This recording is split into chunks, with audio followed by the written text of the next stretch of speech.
আমার স্বপ্নের বাড়ির গেটের সামনে আমি টাইলস লাগাতে চাই। সেই পরামর্শের জন্য আজকের এই ভিডিও।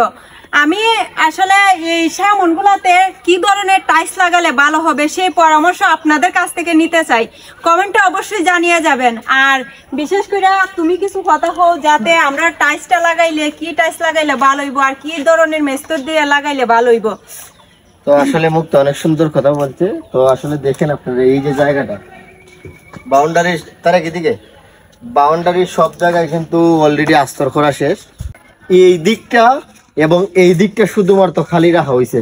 তো আসলে আমি দেখাই কোন কোন জায়গায় টাইলস লাগানো হবে। তো যে বিষয়টা আমি আপনাদের সাথে শেয়ার করতেছি, মুক্ত এইদিকে যাও, এই যে উপরটা দেখো, এই যে উপরে যে জায়গাটা দেখতেছেন এই গেটের এই যে এখানে এই 15 ইঞ্চি একটা জায়গা গ্যাপ রাখা হয়েছে। এখানে আমাদের নাম লেখা হবে। মুক্তা এবং ইব্রাহিমের জীবনে সাকসেস হওয়ার প্রতিটা পথ কেমন ভাবে আমরা ফাড়ি দিছি বা জীবনে কোন কোন মানুষের সহযোগিতা পাইছি কোন সময়, এটা এইখানে খুদাই করে এই যে এই জায়গায় এই টাইলসটা এখানের মাঝে টাইলসটার মাঝে খুদাই করে লেখা হবে কত সাল থেকে আমরা সোশ্যাল মিডিয়া আসলে এর তো নাম লেখা তো সম্ভব না। এটা লেখা যায়, এটা টাইলসের মধ্যে লেখা যায়। এটা অনেকেই আমরা আসলে এই যে তার মাঝে টাইলস লাগানো হবে। তো আমি যেই কারণে আপনাদের সাথে শেয়ার করতে চাই, আমরা যারা যারা আমাদের ভিডিও দেখেন অনেকেই আছেন টাইলস মিস্ত্রি এবং অনেকেই আছেন টাইলস কারখানার মালিক, আমাদের ভিডিও দেখেন বা টাইলস তৈরি করেন। এখন কিন্তু সচরাচর অনেক জায়গায় টাইলস বানানো হয়।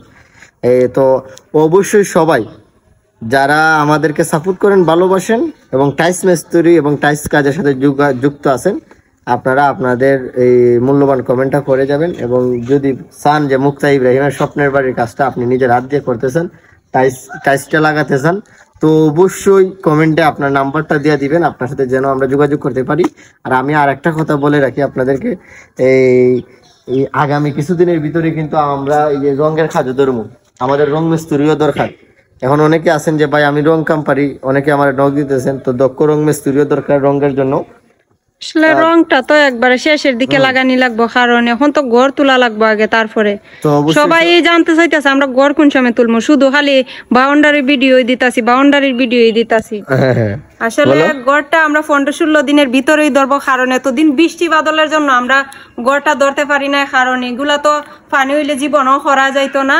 আসলে আপনারা অবশ্যই 15-16 দিনের ভিতরে আমরা কাজগুলা দেখতে পাবেন।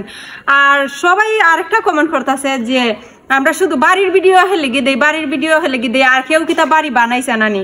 অবশ্যই আসলে আমরা অনেক কষ্ট করে এই জায়গার মাঝে আইসা তারপরে আমরা গড়টা বানাইতাছি। তার জন্য এটা হচ্ছে আমরা স্বপ্ন, তার জন্য আমরা এত কিছু ভিডিও করে দেখাই। আর একটা কথা আপনারা বলবেন যে এটা থেকে আমরা কি শিক্ষা পাইতাছি। আসলে এটা কোনো শিক্ষার জন্য না, এটা শুধু আমরা আমাদের ভালোবাসার মানুষদের দেখানোর জন্য, আমরা যে আপনাদের জন্য সফলতা অর্জন করতে পারছি। আর সবচেয়ে বড় বিষয় হচ্ছে আপনাদের কারণে আমরা এত বড় বাউন্ডারি দেয়া আমরা গড়টা বানাইতে পারতাছি। আপনাদেরকে অনেক অনেক ধন্যবাদ। আর ধন্যবাদ দিয়ে ছুটু করতাম না। আর বিশেষ করে আপনাদের সবার দাওয়াত রইল, আমাদের গড়টা যে দিনই আমরা একবারে শেষ দিব, আপনারা অবশ্যই নিজের থেকে আসবেন আমাদের বাড়িতে। একবারে নিজ দিদায় নুন হোক পানি হোক যে কোনো জিনিস হোক আপনারা খাইয়া যাইবেন আমার বাসায়।